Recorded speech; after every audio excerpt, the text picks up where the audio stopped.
25th, 2004, U.S. Coast Guardsman Nate Bruckenthal and a small team of Navy and Coast Guard personnel were enforcing a Gulf War security zone on an Iraqi oil terminal in the Persian Gulf. They noticed a small sailboat was slowly meandering its way in towards the oil pier, so they immediately sounded the alarm and launched their small boat out after it. Upon catching up with the vessel, they attempted to board the vessel, and when they did, the vessel was detonated, killing Nate Bruckenthal and 2 Navy petty officers. This was the first loss of life the Coast Guard had suffered in a wartime arena since the Vietnam War. Many people do not know the Coast Guard is involved with wars overseas. I'm here today to talk with you all about the all too often mysterious U.S. Coast Guard. I hope that I have everyone's attention today because I want to save you all from falling into some common misconceptions that many people have about the U.S. Coast Guard. So a few weeks ago, I asked you all, does anyone know enough about the Coast Guard to have a conversation about it? And a whopping Devin raised his hand. So I knew I had my work cut out for me. I had to demystify an entire military organization in 7 minutes or less. So I searched the Copley Library stacks for historical facts. I then searched internet databases for the most up-to-date information I could find concerning the Coast Guard. And I lived the Coast Guard personally for 7 years, and then the last 2 years as a reservist. This is me with Laura Bush, the former First Lady, when I was about your guys' age. So today, in Coast Guard 101, I want to tell you all about the military/law enforcement hybrid that is the Coast Guard. I then want to talk briefly about Coast Guard history, and last I'll cover 2 prominent missions the Coast Guard currently conducts.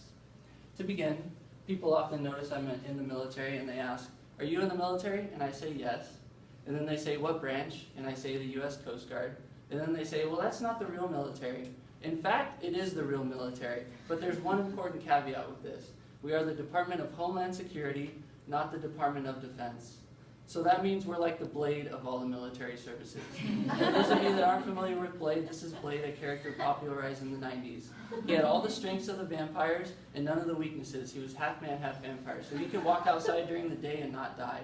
The Coast Guard is much the same. When our bigger brothers have things, the Coast Guard gets to use all of the bases of its bigger brothers. We get to use Air Force aircraft when we want, we get to use Navy ships when needed, but we also get our own budget, and best of all, when we're in peace times and many branches see less action, we keep rolling because we enforce laws on civilians here at home, and we also get to conduct SAR missions to save their lives. So now that I've made as clear as mud our hybrid status, I'll give you guys a brief history lesson on the Coast Guard. The Coast Guard was started in 1916 by the joining of the Revenue Cutter Service and the Life Saving Service. Just know the Revenue Cutter boys brought the guns and the Life Saving Service guys brought the life rings. It was very important that we started the Coast Guard then, because 1 year later we entered World War I versus Germany and the Axis powers.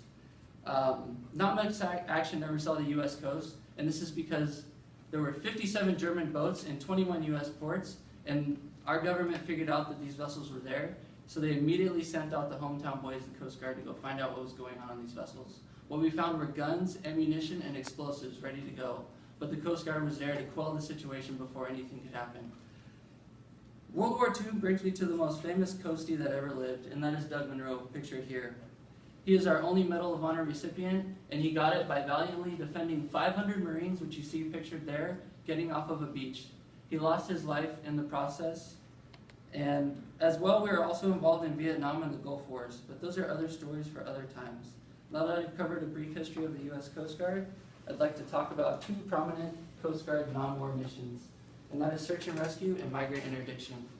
Often people ask if I jump out of helicopters, and I say no. Literally 1% of the Coast Guard actually jumps out of helicopters. That means 99% of the people you ever meet will not have that job. But in that 1% is a guy named Daniel Todd. Now enter Superstorm Sandy, the storm that ravaged the East Coast a few years ago.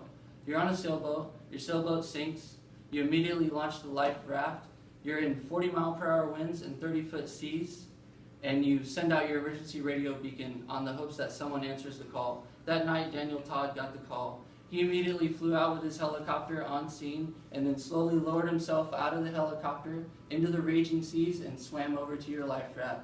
Dan Todd, age 29, peeks his head into your life raft and says, "Hey guys, I'm Dan Todd. I heard you guys need a ride."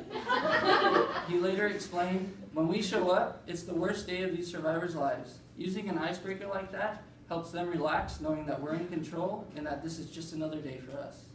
The other mission I want to touch on is migrant interdiction. Nearly 2/3 of all migrants are Cuban, and to add, Admiral Wayne E. Justice, age 57, former Director of Response Policy for the entire Coast Guard, said, since 1980, the Coast Guard has intercepted over 350,000 illegal migrants at sea. I saved my own fair share of Cubans, guys, and I will say this is considered a law enforcement mission, but it is more of a life-saving mission. These people will literally come from Cuba to America with whatever they have by any means necessary. Many times when we find them, they're on death's door and they need our help. This has been one of the most impactful things I've ever done. So in closing, I hope I've made the unknown a tad more known. In review, I talked about the Coast Guard as a military hybrid. I gave you all a quick history lesson about the Coast Guard, and I described 2 missions the Coast Guard currently conducts. So whether it be in wartime efforts, like the case of Nate Bruckenthal, or life-saving efforts, Coasties put their lives on the line and do so valiantly. The Coast Guard is a 42,000 member force with many more veterans. Now, if you ever meet one of us, you'll be armed with enough knowledge to make conversation, make friends, or maybe even make husband and wife. Thank you. Thank you.